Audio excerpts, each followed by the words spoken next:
Ya. Hadir? Hadir, Bu. Tidak ada yang tidak hadir? Tidak ada, Bu. Ya, luar biasa. Berikan aplaus dulu.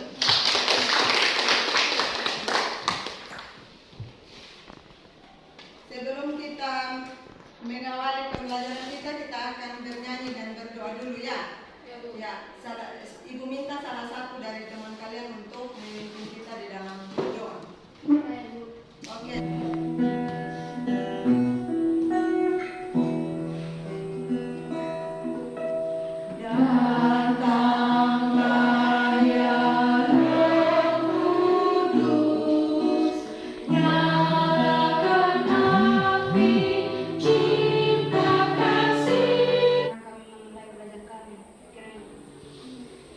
Ya, silakan duduk semuanya.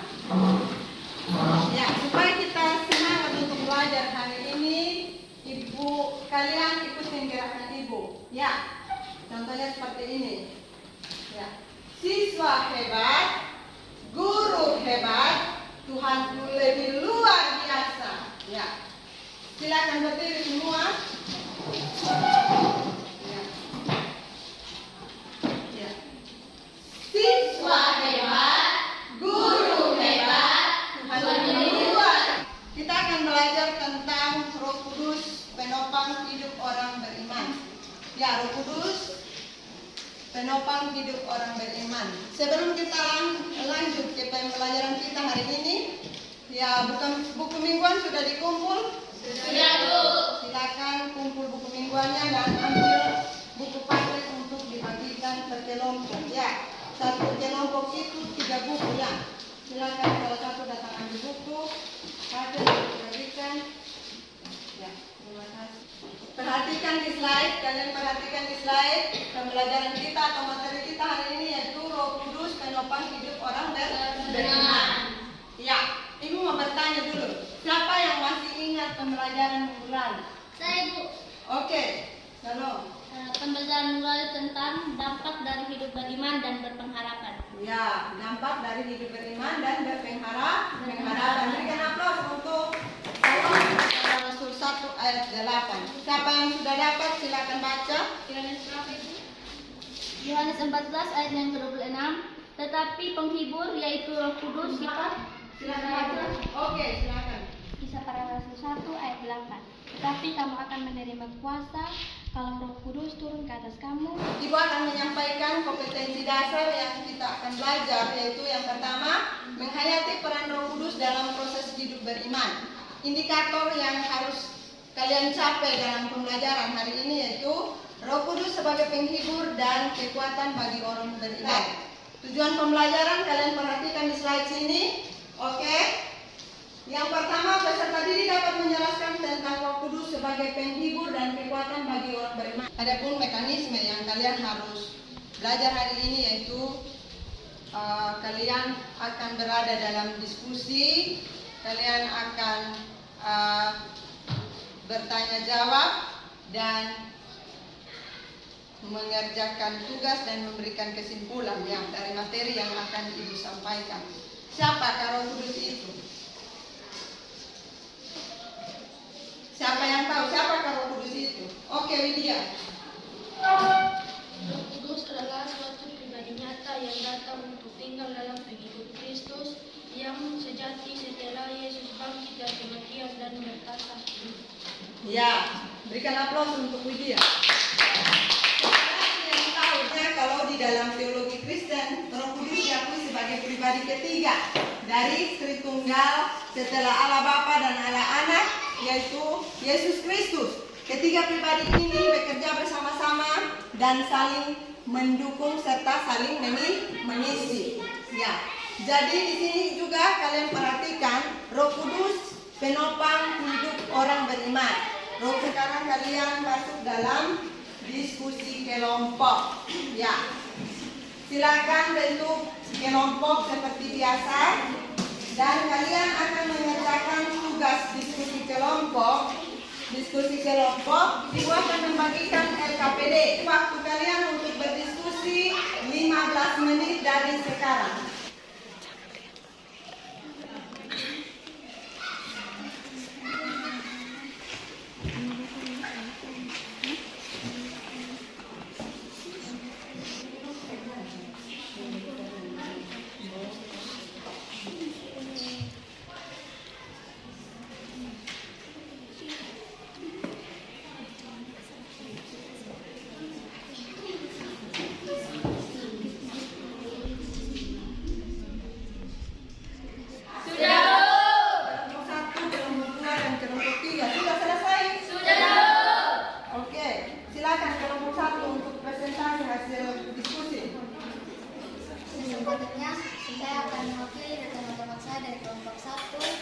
akan mempresentasikan hasil diskusi kami, yaitu siapakah Roh Kudus itu.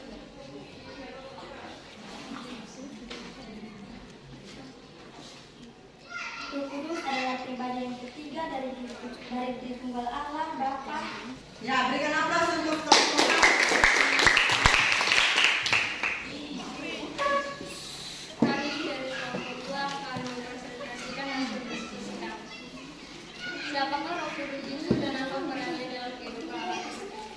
Roh Kudus adalah pribadi yang ketiga dari Tuhan. Ya, berikan aplaus untuk kelompok. Terima kasih kesempatan yang telah diberikan kepada saya. Saya dengan mewakili teman-teman saya dari kelompok 3 akan mempresentasikan hasil diskusi kelompok kami. Nomor 1, siapakah Roh Kudus itu dan apa perannya dalam kehidupan orang Kristen? Menguatkan kita. Ya, berikan aplaus untuk kelompok. Ya, duduk semuanya. Ya, kalian sudah memberikan hasil diskusi kalian sudah membacanya dan jawabannya luar biasa.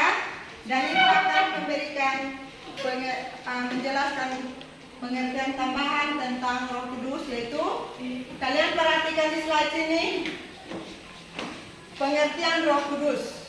Ya, Roh Kudus adalah suatu pribadi nyata yang datang untuk tinggal dalam pengikut Kristus yang sejati setelah Yesus bangkit dari kematian dan bertakhta di surga.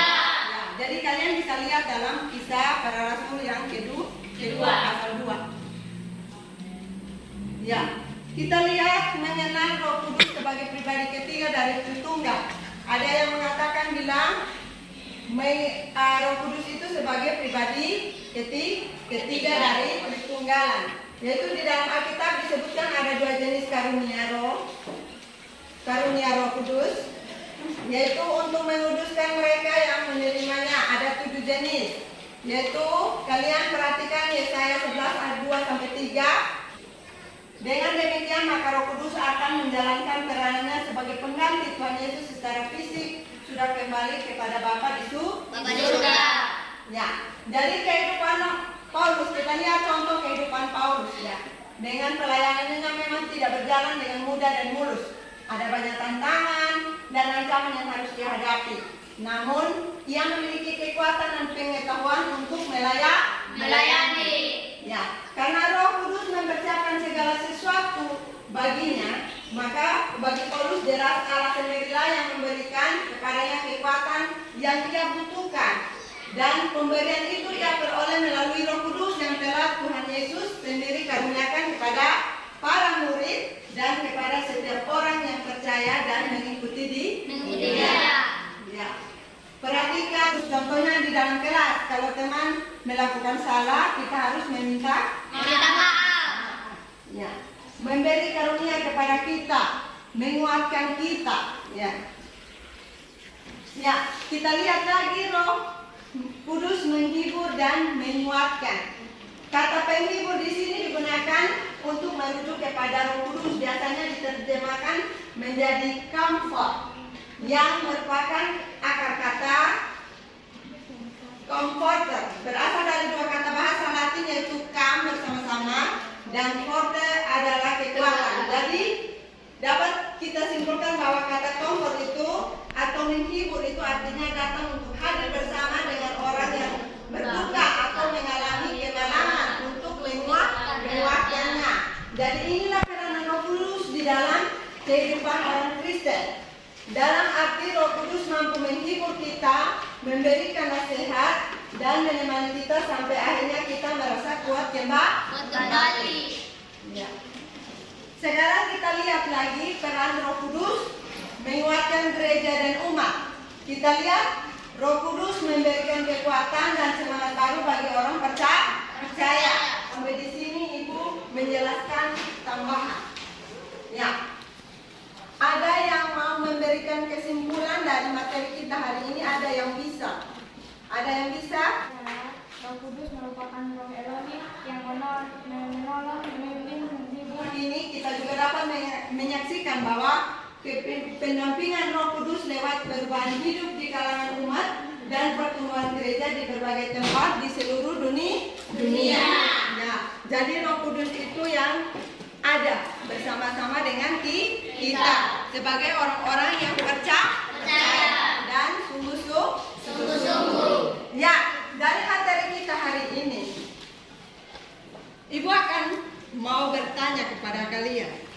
Ya, bertanya kepada kalian.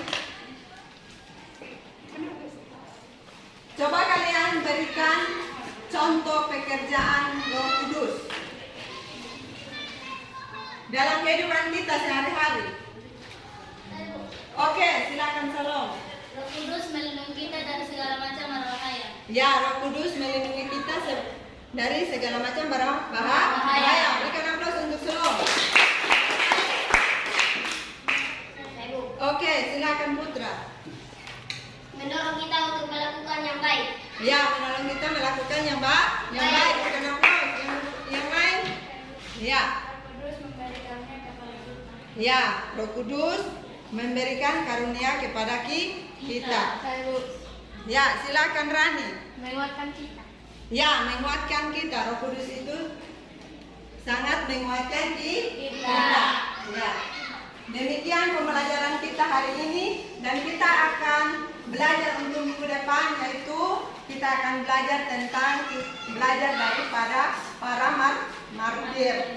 Ya, demikian pembelajaran kita hari ini. Untuk mengakhiri pembelajaran kita hari ini, ya sebelum kita akhiri, silakan kumpul buku paketnya, silakan kumpul LKPD yang kalian kerjakan tadi, silakan tulis nama yang jelas, silakan kumpul, ketua kelas kumpul sekarang.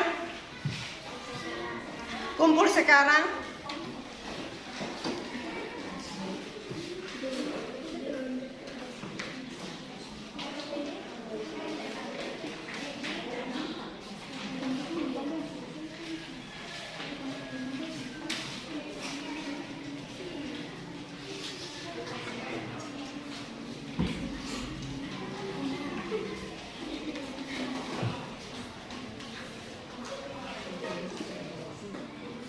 Ya, terima kasih. Sebelum kita akhiri kita punya pembelajaran hari ini, Ibu minta salah satu dari teman kalian untuk pimpin kita di dalam doa.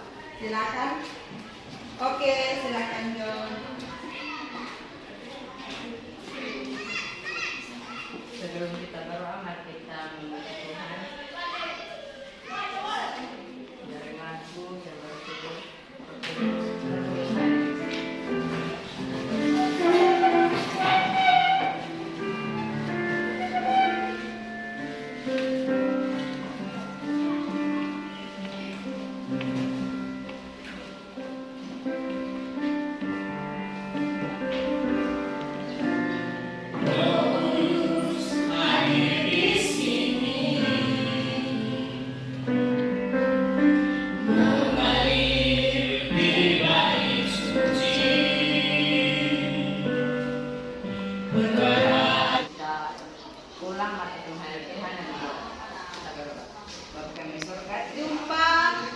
Silakan duduk, sampai jumpa untuk minggu depan. Ya. Salam.